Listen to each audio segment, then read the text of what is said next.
Good afternoon, everyone, and thank you for joining us.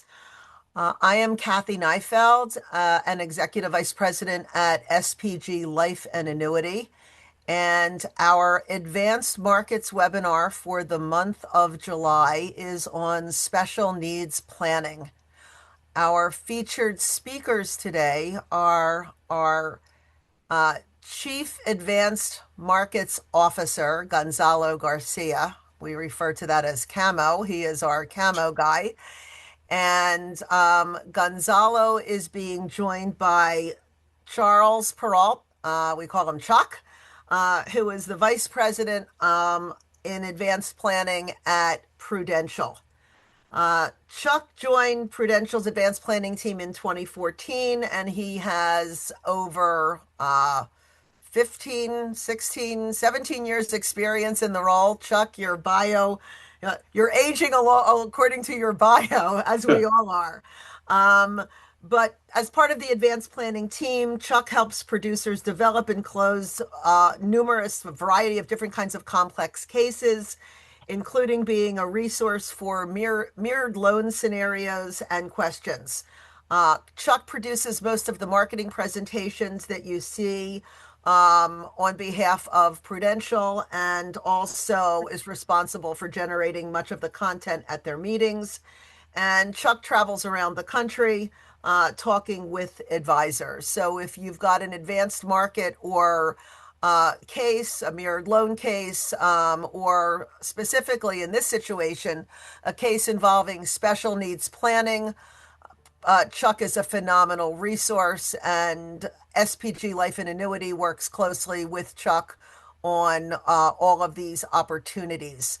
I also want to thank Lenny Paul, who is our regional vice president that services our account at SPG Life and Annuity.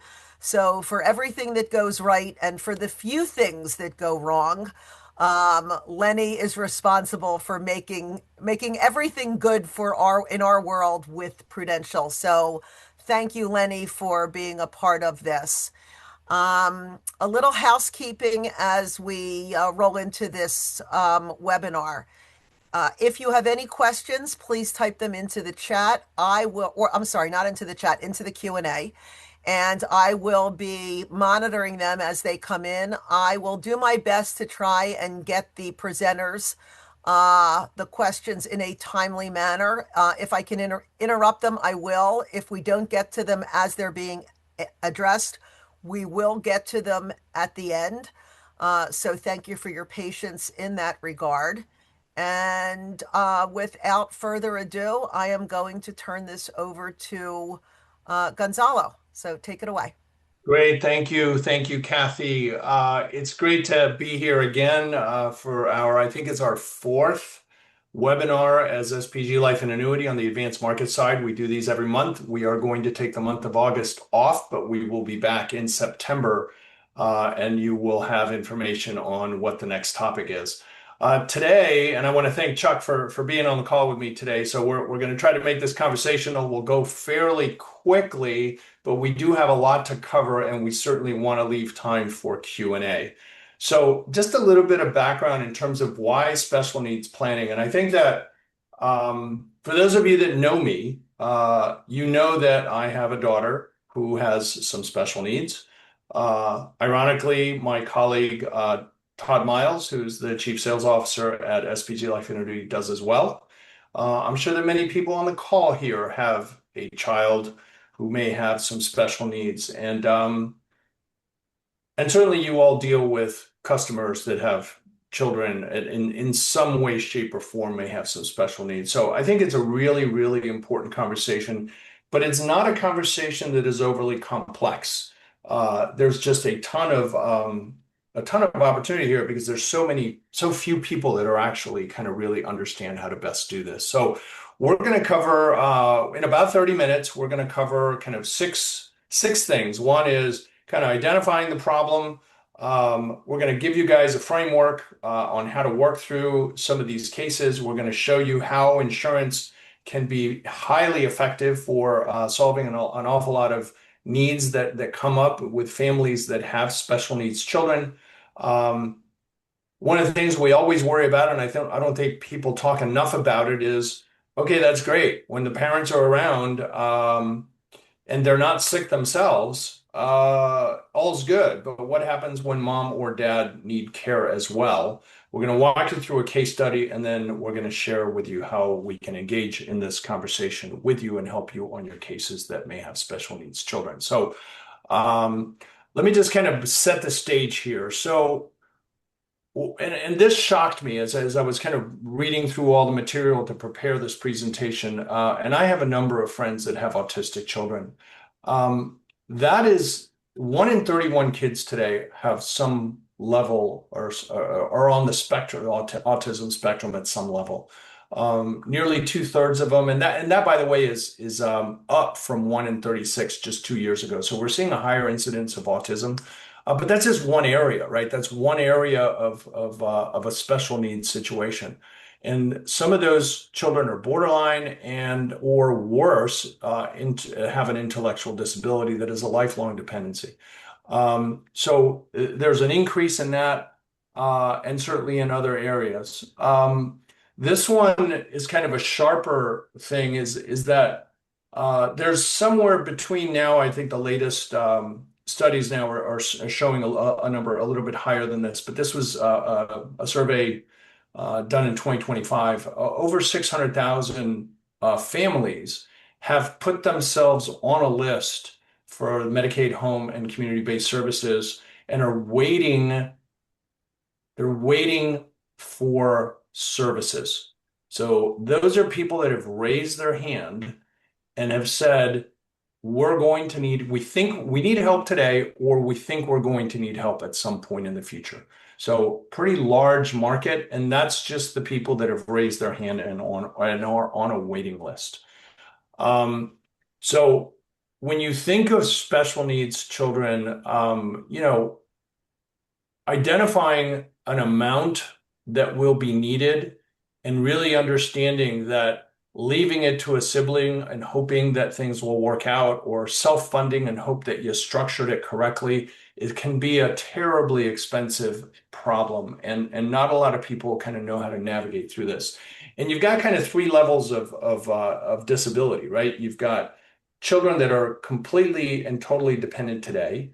Um, and that's kind of the largest funding need. They need care daily. Just think of it as a long-term care need when you've got, a 75-year-old who has dementia and is now in a nursing home or a care facility, a memory facility where they just need care all day long.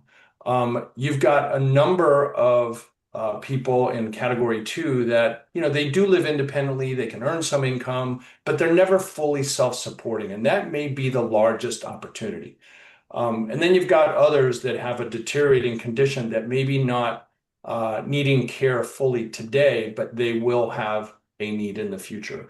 And I think it's incumbent upon us to ask questions of the families that we serve to make sure that we understand kind of where they are along this journey and how we can be of help to them in their planning. I'm going to pass it over to Chuck to kind of cover some of the more technical things, and then he and I will have a dialogue about some things after this. So, Chuck, off to you. Thank you. Thanks, Gonzalo, and thanks for the folks listening for taking your time with us today. I think and I hope as we go through these numbers, I want you to think of maybe the traditional business that you do, the traditional conversations that you have with your clients, because everything you're used to talking about applies here. What's different is some of the implications of doing the things that you're used to doing, and maybe the importance. So, this slide references how much a person can have in terms of their assets while still being able to maintain Social Security and Social Security, disability income, and Medicaid. Now, if you think about this, right? What do most people do? I have a 3-year-old. I imagine most of you who have kids are going to do something very similar to what I say, which is if I die, everything goes to my spouse and vice versa. And if we die, we have one child, but everything would be equally split amongst currently our one child and hopefully eventually all of our children, right? That's everybody's plan. That's almost everybody's plan, at least kind of day one. And right away, you see the problem, right? $2,000 is nothing in terms of the amount of assets you can hold. And essentially, if having more than that disqualifies you from your healthcare and you are reliant on that healthcare, you have a really big issue. It's $2,000, and that's a number not indexed to inflation. It's a number that hasn't changed in a really long time. But even if it had, right? Even if we inflated $2,000 every year since 1989, I don't know what that would be, or maybe it'd be 20 or 30 or $50,000, right? For most of our clients, if we're talking about all of their wealth being split amongst all of their kids evenly, it's far, far more money than that. And certainly there's a recognition that the amount that it will take to provide care will be far, far greater than that. The next area we want to touch on is some of the risks that, again, I think you're really used to talking about, right? I'll keep referencing my own plan here on the next slide, and I think that you'll all relate to this, right? I have life insurance to protect my spouse because of my income, right? Most of you probably have done the same, right? I have chronic illness on my permanent life insurance policy to protect my family in case I get sick. But when we're talking about somebody who is dealing with special needs, these things become incrementally that much more important, right? Because if something happens to my wife and I, and we had a special needs son to take care of, they need money in a really different way than my son would currently need money, right? My son's 3. It's expensive to raise a kid, but it's not that expensive. But what wouldn't happen right away is full-time caregivers that maybe need to be paid, right? He might live with family in my case. What wouldn't happen right away if we were facing down this more morbidity or a chronic illness type of an issue is at that point he's hopefully old enough to take care of himself, right? Whereas for a special needs child, that would never end up that may never end up being the case. The other challenge that we look at is the amount of time that the disabled child may need the support for, right? I expect that hopefully by the time that I die, my son's old enough to live independently and do okay because he's, not 3 and he's an adult. But for by the time he gets any money from me, hopefully that's a boon to his life, not something that he relies on. That flips in the case of a special needs child where they might absolutely rely on all of that money from day one. And then the taxes complicate that even a little bit farther because the way you might usually title your assets, right? The way you might usually leave a benefit, something as simple as a beneficiary designation, it can have some real big implications for the areas we just talked about with the Medicaid and the SSDI. But also for potentially how quickly the taxes might have to get paid. And we'll get into that as we go a little bit deeper in the presentation.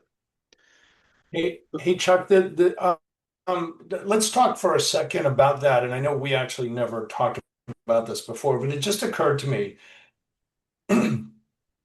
when a portfolio of assets are left in a trust, in a special needs trust, to provide care for a child, or you're using a portfolio approach to grow a dollar amount for the needs of that child in the event that you pass. But those are special needs trusts, grantor trusts, non-grantor trusts, because we talk about, taxation of trusts within the context of a grantor trust. Any capital gains or dividends or interest or whatever in that trust get taxed to the parent while alive. Obviously, insurance provides a tremendous amount of benefit in that there is no tax, right? And proceeds are received tax-free.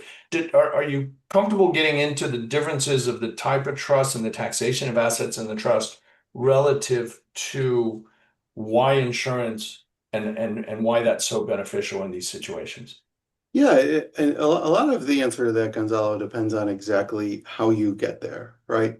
So, not surprisingly, uh, the level of complexity of all of this is going to increase as people's net worth increases, right? Yeah. So normally when the conversations that we're having, we're talking about trusts and stuff, it sort of is used in the context of estate planning and estate tax, right? That's kind of the most often way that we're discussing someone who might be using a trust in sort of the life insurance world. That can be true here, right? If you have someone who's dealing with a estate tax issue, right? The doing special needs planning alongside of the other planning that they're going to do is going to add another level of complexity. But in the context of talking about special needs planning, right, a lot of times people aren't worth 30 million and don't have an estate tax problem, right?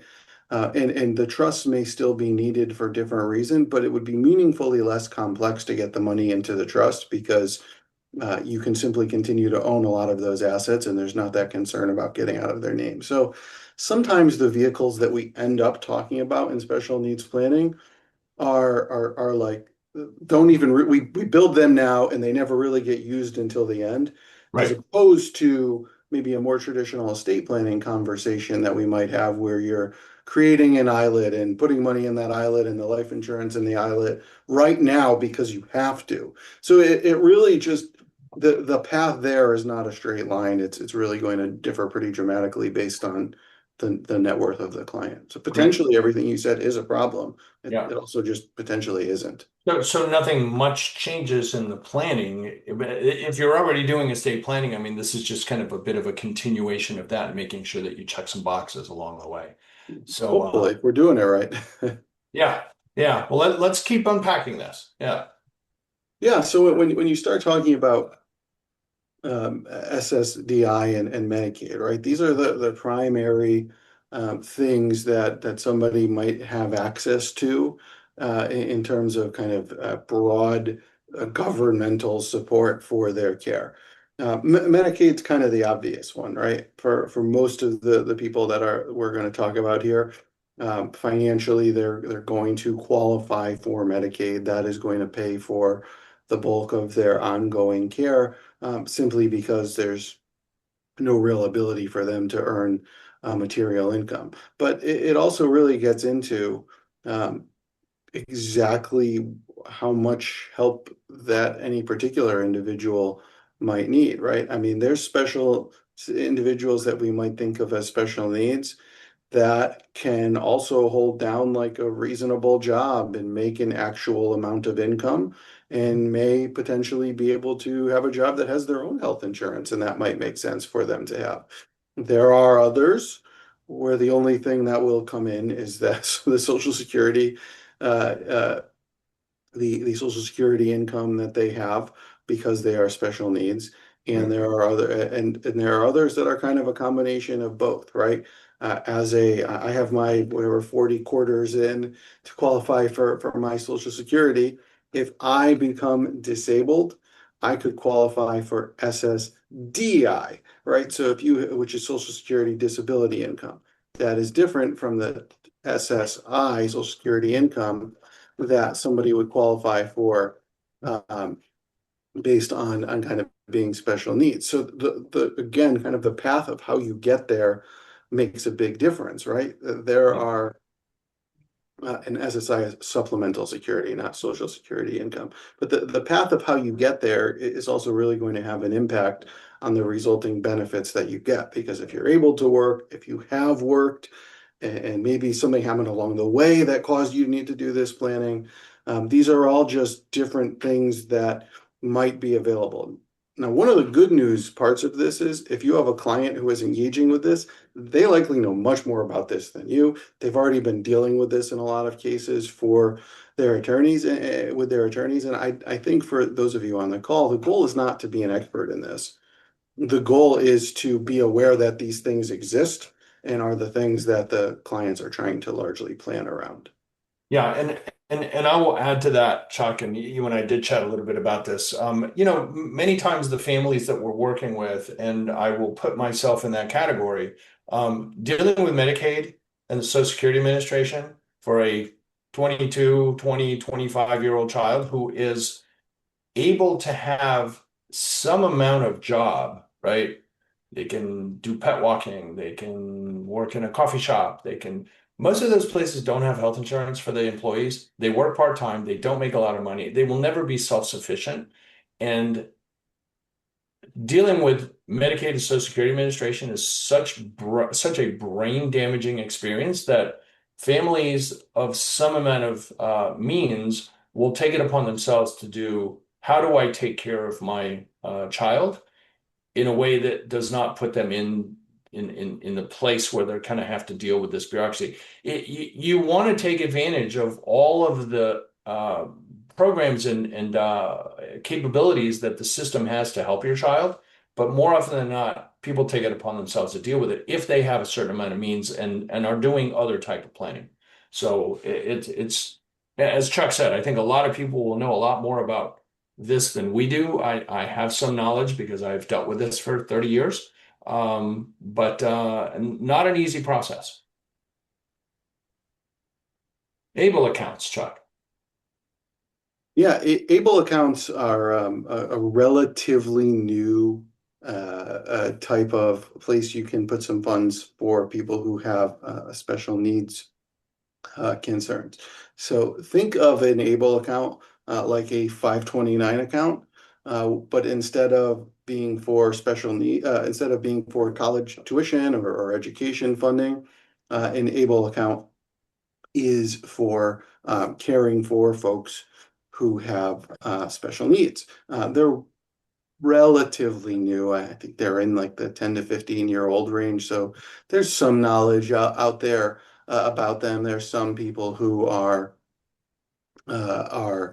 using them. It has not been around as long as many of the things you might be used to dealing with, certainly things like SSI and Medicaid. But this can be a great place to put money for someone with special needs because you can have up to $100,000 in these accounts for the purposes of them qualifying for that SSI, and Medicaid doesn't care how much money you have in these accounts. Now, there is a cap, right? There's $100,000 SSI cap, but the money's going to grow to whatever it's going to grow to, right? So beyond a certain point, they don't want you to put money into these things, but the money is going to be invested in something, right? So there are situations where that money is going to keep getting invested. But what this serves as for some of our clients is another advantaged place where they can leave some money for the purpose of taking care of these beneficiaries with special needs that allows them to maintain some of these benefits, right? And potentially, if you were only trying to leave, tens of thousands of dollars to care for these people, might actually be enough to do it. But as we start to get into the more affluent clients, they're just simply going to be talking about bigger numbers than this type of an account would really allow them to achieve. Yeah. One of the other issues we are going to spend some time on, and you'll see it a little more in the case study, is thinking about how the money gets into these trusts, right? For many people that we deal with, like this is my situation, right? I work at Prudential. We are a large company. We have a 401k. We have cash balance pension. We have a lot of the typical things that many of your clients are going to have that mean they end up in a situation where they have a lot of qualified assets. And if we're trying to use those qualified assets to leave to that heir, then we are potentially going to be dealing with really, really high taxation on that money really quickly, right? You can get to the top tax bracket no problem at all when we're in a situation with somebody that was a long time 401k contributor and trying to leave these assets to that trust to take care of their heir with special needs. The life insurance component comes into play here for a couple of reasons, right? First, the death benefit is income tax free. So we don't have to have any of these same concerns, right? $1 million of death benefits going to leave them $1 million to live off of. $1 million in your 401k is going to probably leave them a lot less than that. But the other part of it is the certainty that it provides, right? I hope and expect that I have a much higher 401k balance in 20 years than I do now. My life insurance balance doesn't need to wait for me to get to those numbers, and especially on top of that tax-free treatment. Yeah. All right, we've got five situations and five solutions, and we're going to start getting into this, and then the kind of our case study and a little bit more information. Then we'll begin to wrap up and take some questions. But Chuck, there's a number of situations here, and again, within the context of planning, walk us through kind of the five situations that we see and how you deal with them, kind of differently as you go down this path. Yeah, so there's a bunch of areas where we're trying to consider here, right? So maybe the most traditional way we think about how to pass money from one generation to the next, and the most efficient way is through a survivorship policy. Um, Nothing wrong with that, right? It's still going to provide the best bang for your buck in terms of dollars of premium to death benefit for that heir or heirs you might have. There's absolutely nothing wrong with it. It is a very common approach, especially if we are dealing with somebody with significant means. Any of that money during their lifetime, right? It's probably the most efficient way to do this if they can. But for as we continue to move down, we can see a bunch of scenarios that I also think you're going to come across, right?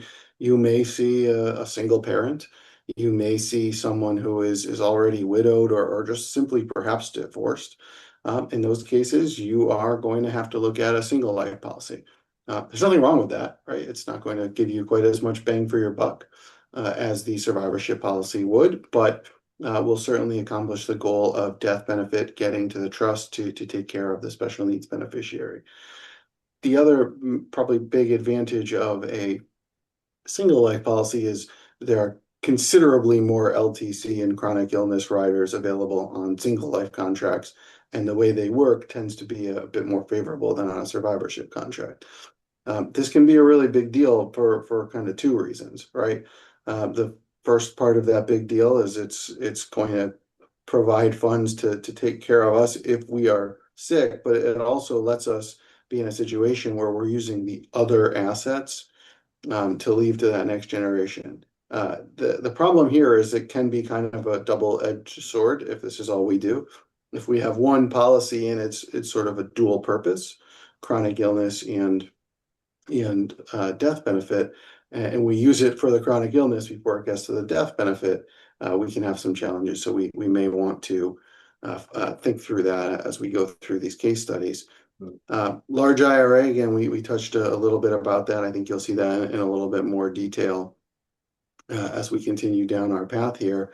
And then ultimately, how this will integrate with someone who already has a large estate tax plan. I think the good news for that last one is if they've already done a lot of trust planning, it's possible well, hopefully they may have already taken some of this into account as they've done that planning. And there's a lot less for maybe you to do and learn along the way. But the other part of it is if we're starting from scratch, then hey, we get to start from scratch and do it right the first time if it wasn't potentially done right the first time. Yeah. Kathy, I think you may have a question for us. Yeah, I do. It came in right before you started this discussing these five scenarios. And it said for the ABLE account, what does eligibility age mean? I believe eligibility age refers to how old the beneficiary can be while you're still contributing to it. So Thank you. So, okay, and I think there's another question, Kath. It's not coming up. I'm sorry, Gonzalo. It's not coming up on my sheet. Let me see if I can access it and I apologize. The eligibility age oh, is here we go. I got the it. eligibility age is the age at which you must have developed the special. Yeah. It has to be before the age of 46 to be able to open the ABLE account. The next question was, can an IRA account be rolled into an IRA third-party special needs trust with no tax consequences?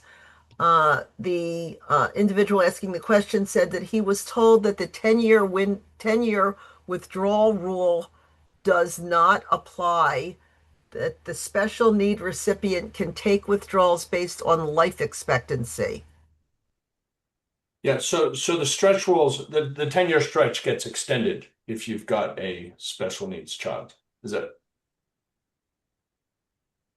so? I think that's what we're referring to here is that and I think it was covered right.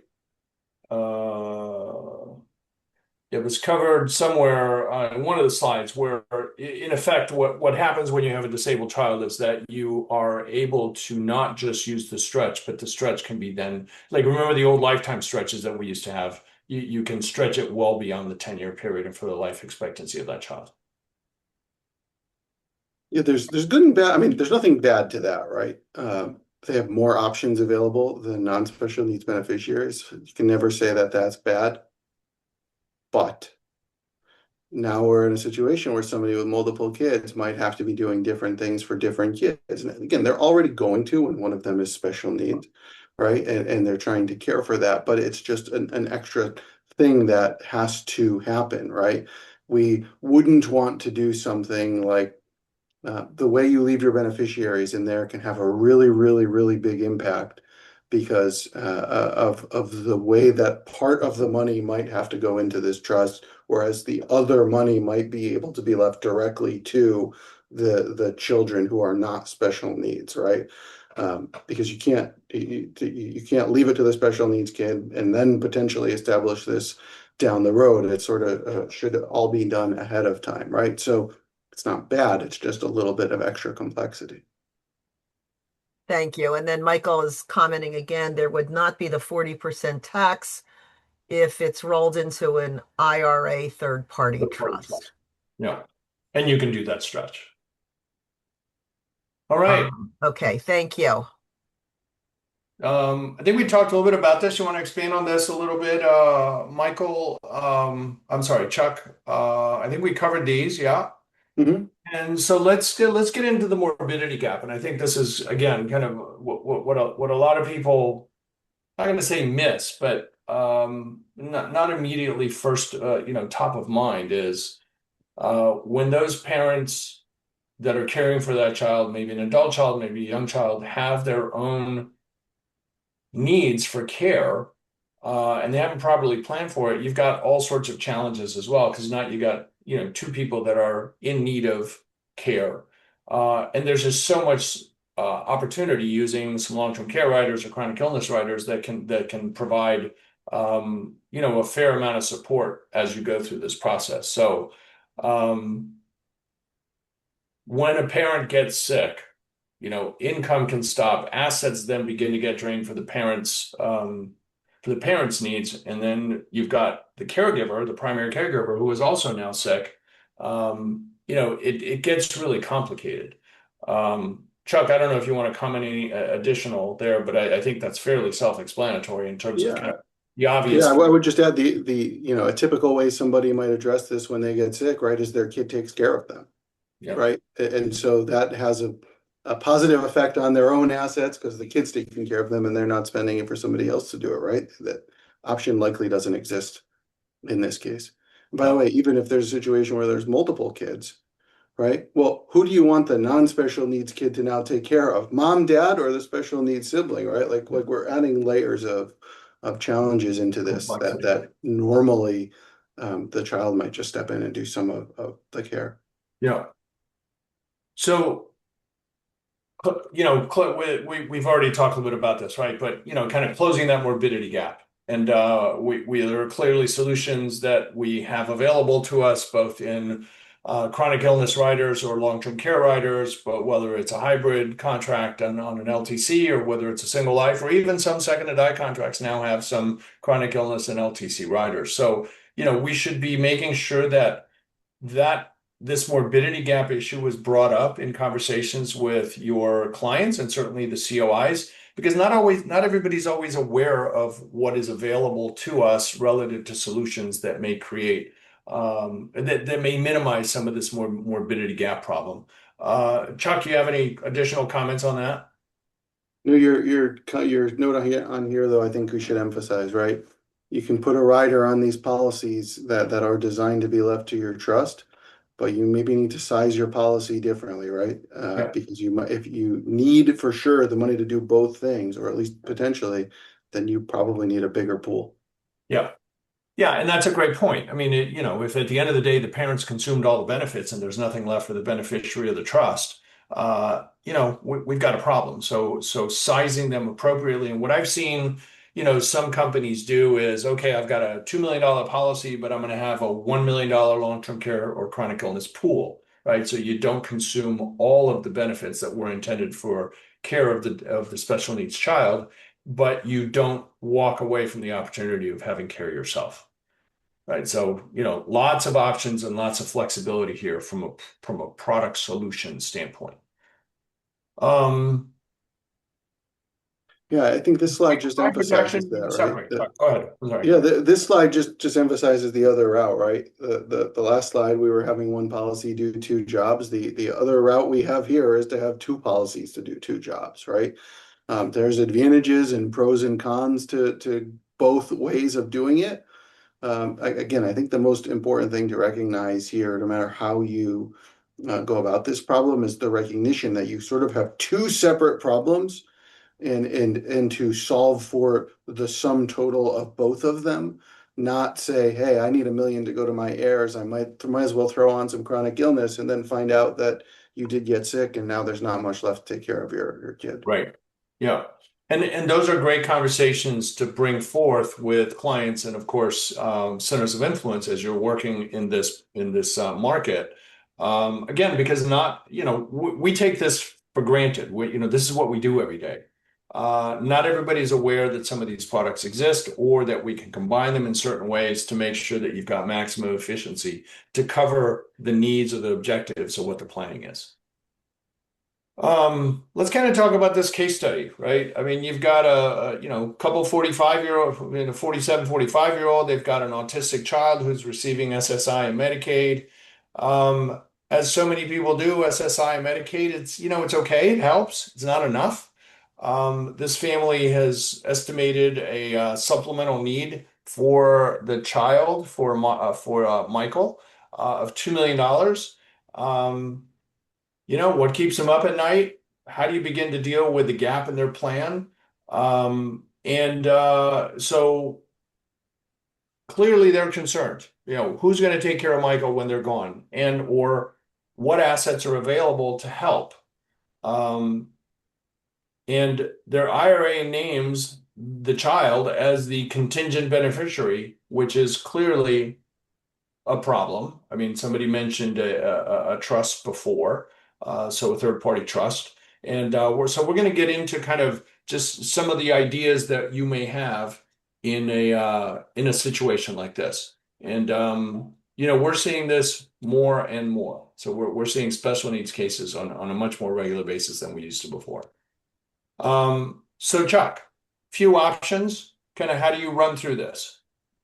Yeah, so one of the things we ultimately want to see them probably start to do is to establish a special needs trust, and in this case, because they have a significant IRA balance, potentially multiple trusts to solve this issue, right? The special needs trust will allow them to pass certain assets, such as a life insurance death benefit.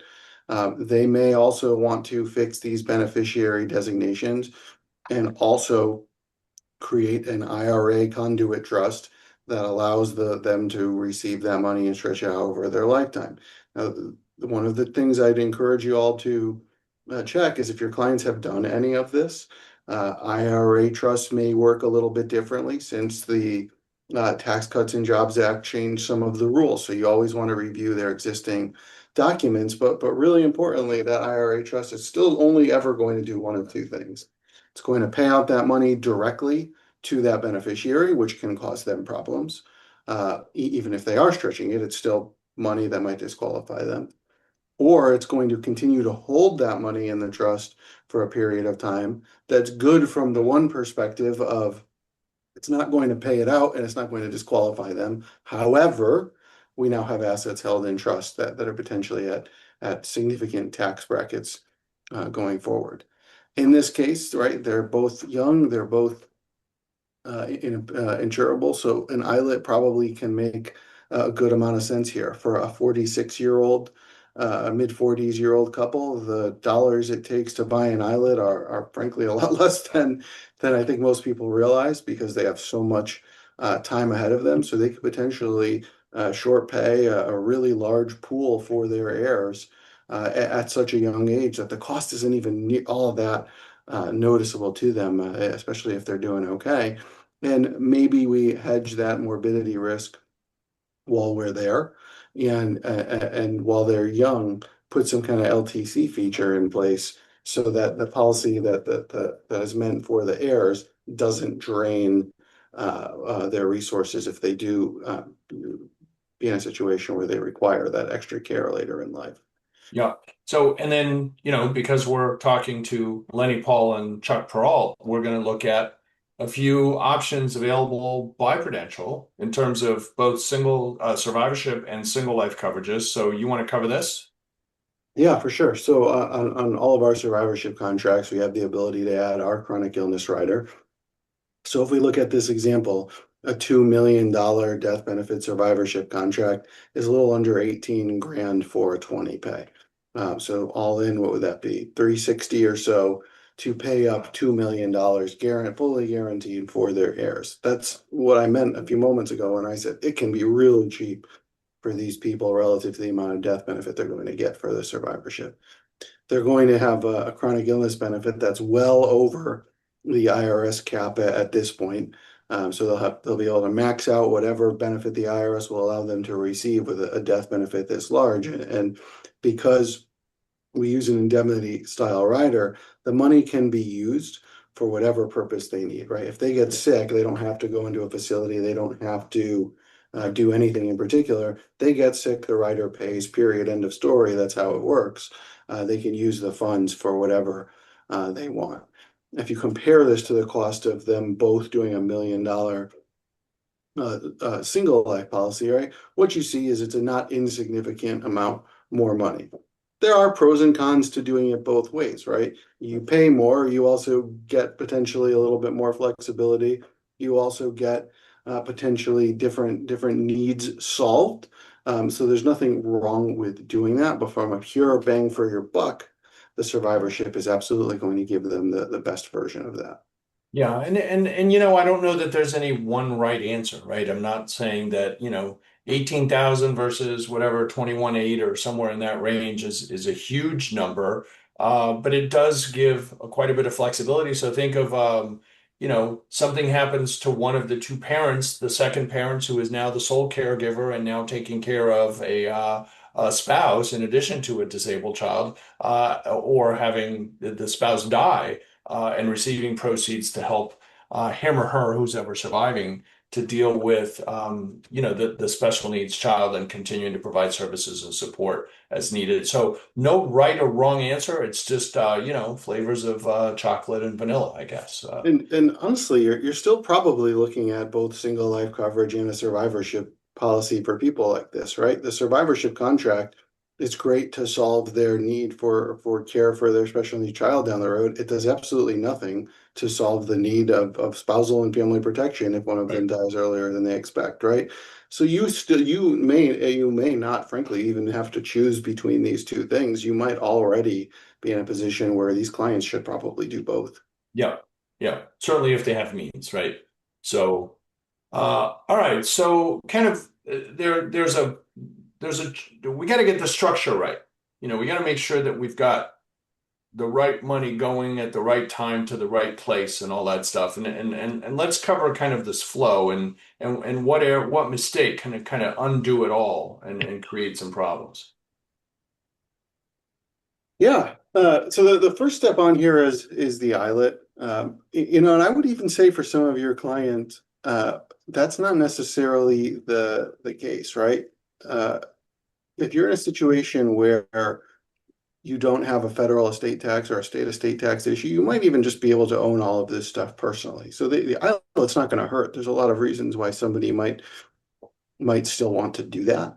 But that actually might not even be a necessary step for your clients who are at a certain level of wealth. But in a situation where we are looking at that, right, the eyelet's going to own the policy. It's the death benefit's going to pay out. The ILET will distribute the money accordingly. Some of it to potentially a special needs trust, some of it perhaps to other children, depending on what their plan was. But ultimately, the big key to all of this is what the money never does is get directly into the hands of the beneficiary. It's simply there to be administered for the benefit of that beneficiary and take care of that person. We want it to be there available to care for them, not directly in their hands. Right. And again, getting back to something we talked about earlier, is making sure that all beneficiary designations are looked at very carefully. If you're doing financial planning or any kind of special needs planning for your clients, make sure there are no assets going directly to that beneficiary, because we've seen that mistake, and good advisors have caught that and make sure that those things get corrected and that you set up these structures accordingly. Kathy, you got a question? I do, and it relates to trust beneficiaries. And the question was, who typically might be the ultimate beneficiary of a LTC trust when the special needs child passes away? Yeah, it depends on your family, right? But if there's other kids, it's usually the other kids, right? Just think of it this way. These people get to name a contingent beneficiary, right? The special needs beneficiary is going to use that money first, and if there's something left, they could pick whoever gets the rest of it, right? So whoever that might be for a given family. Okay. Some clients have objections, and oftentimes most of the objections are because they don't know any better, they're out of ignorance, or maybe they do have some legitimate issues. So let's kind of walk through them. So Chuck, we already have an estate plan, right? Yeah, What? that's probably the most common one, right? But it's the one most full of traps. Laws change, rules change. The situation in this case, the need of your special needs child may change a lot, Yeah. and necessitate a change to your plan. So great, right? If they've already done planning, it tells us they care, tells us they know at least hopefully a little bit. It doesn't mean they did it right. Yeah. Yeah. And then I love this one, and I hear it a lot as well. The government will take care of my children or my special needs child. Yeah, it'll do something. Yeah. The government will do something, right? They will probably have a roof over their heads. Yeah. Uh, but And maybe some food on the table, but that's yeah, about it. that's just not the bar that most of our clients have for their Yeah, children. exactly. We'll leave them our investments. Big mistake. Yeah, well, leaving them the investments, you're dealing with potential tax issues, you're dealing with potential disqualification issues, but you're also just, again, frankly, dealing with somebody who might have absolutely no idea how to handle this and no capability to determine who might actually be able to help them, Yeah. right? And that just depends on the kid. And then we kind of talked about this now a few times. It's what if I get sick first? Well, we have solutions for that. I think we've kind of covered that already. We're kind of wrapping up. We're a little bit over the time we wanted to go, but it's been a great conversation, Chuck. Let's kind of wrap this up with 5 questions that might move a family from worry to a plan. Um, in your meetings with your clients who have special needs children, I think you need to kind of have, first of all, and I will say this out of experience and having certainly dealt with a number of these myself and personally, empathy is important. You absolutely want to, deal with cases with families with special needs children in a different way than you would with most of your clients, because there are some really gut-wrenching issues that you go through as you have conversations about who's going to take care of my child who cannot take care of themselves. More and more you get people living into their 80s and 90s. Those children are now 50 or 60 years old when the parents are gone, and they may have another 20, 30 years left in their own lifetime if they don't have a disability that is also shortening their own life expectancy. So, make sure that you've got the issues around Social Security, SSI and Medicaid and the SSDI kind of handled. Make sure you understand how those things work. You do not have to be an expert in that space. There are many attorneys and CPAs that deal with this, and certainly other advisors that deal specifically with special needs issues that are not insurance advisors. Is there a special needs trust? Make sure it is a third party trust. Have you checked the beneficiary designations and make sure that you don't disqualify a child or put money in the hands of a child that really can't manage that? And then probably the most important thing is, what would a good life cost? What do you want that life for your child to be when you're gone? And that is not a numbers question. That is a heart question. I think people really need to think about that carefully. Everybody's going to have a different opinion about it. And and how do you, if you know what the number is after you've determined what a good life cost looks like, then what is that number? And present value that and figure out how much insurance you need and so on and so forth. And that's kind of where all the planning begins. And that's where you all do an amazing job in your planning. So, and certainly that's where insurance comes into play. Chuck, do you want to add anything else to this? Any other Yeah, additional comments? I would just say here's the great part of this, right? For most of you, there's probably some stuff in here that you don't incorporate into your conversations, right? You're probably not used to asking about a couple of especially the stuff on line one here, SSI and Medicaid. But for the most part, this is just an amped up version of the conversations you're already having, right? Probably already having chronic illness conversations. We're probably already having conversations about estate and tax planning and making sure your beneficiary designations are right. It's extra important here to make sure that those things are right, but this largely shouldn't feel like brand new stuff in terms of the things you might want to engage with your client on. Hopefully just build some extra awareness of some of these things like the asset limits and things like ABLE accounts. Yeah, yeah, great points. Um, we are thrilled to have the opportunity to have hosted everybody on this call.